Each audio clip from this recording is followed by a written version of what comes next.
परिवार पर भूतों का साया था। पिछले 1 साल बदल रहे हैं घर, लेकिन भूतों से नहीं मिली राहत और एक दिन परिवार ने उठा लिया ये कदम। चीख चीख कर बोले परिवार के लोग, कोई तो हमारी बातों का विश्वास करो, पिछले 1 साल से हमारे पीछे पड़े हैं भूत। परिवार पर भूतों का साया था। पिछले 1 साल बदल रहे हैं घर, लेकिन भूतों से नहीं मिली राहत और एक दिन परिवार ने उठा लिया ये कदम। भूतों द्वारा एक परिवार को परेशान करने का मामला सामने आया है। अचंभे में डाल देने वाला यह माजरा जशपुर जिला के बगीचा थाना क्षेत्र के पंडरापाट चौकी के अंतर्गत सुलेसा के भितवाही गांव का है। यहाँ रहने वाले रामकृपाल यादव का परिवार अज्ञात व अदृश्य तत्वों की पत्थरबाजी से दर दर की ठोकर खाने को मजबूर हो गया है। पिछले 1 साल में आधा दर्जन ठिकाना बदलने के बावजूद इस परिवार पर पत्थरों की मार बंद नहीं हुई। गांव के लोग भी जानते हैं कि इस परिवार पर पत्थर बरसते हैं, पर कोई यह नहीं बता पाता है कि आखिर ये पत्थर कहां से बरस रहे हैं।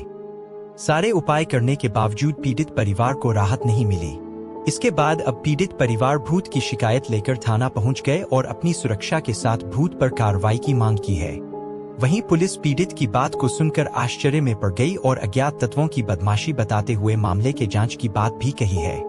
इंस्पेक्टर साहब, हम जहां जाते हैं वहां हम पर गिरता है पत्थर, भगवान के लिए हमें इस भूत से बचा लो।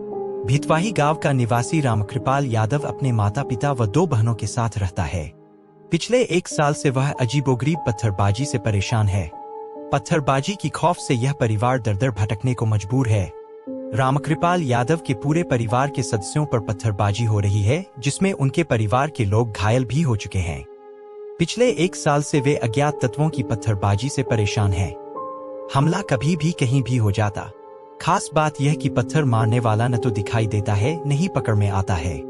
यह हमला कभी भी कहीं भी हो जाता है। इस अज्ञात पत्थरबाजी से परेशान होकर परिवार के 5 सदस्य अपना गांव छोड़कर कुछ दिन के लिए शंकरगढ़ के खरकोना अपनी दीदी के पास चले गए, लेकिन वहां भी यह समस्या बनी रही। इसके बाद वे सभी बगीचा के झांपीदरहा आ गए, लेकिन वहां भी पत्थर गिरने का सिलसिला कम नहीं हुआ। यहाँ से परेशान होकर वे बगीचा के गम्हरिया में एक बैगा पंडा के यहाँ शरण ले लिया, लेकिन यहाँ भी उन पर पत्थर गिरना बंद नहीं हुआ है। इस परिवार के सामने अब दर दर की ठोकर खाने की स्थिति आ गई है। पीड़ित परिवार ने थाने में शिकायत दी है। उनकी शिकायतों की जांच की जा रही है। शिकायत की जांच होने के बाद ही पूरे मामले का पता चल पाएगा।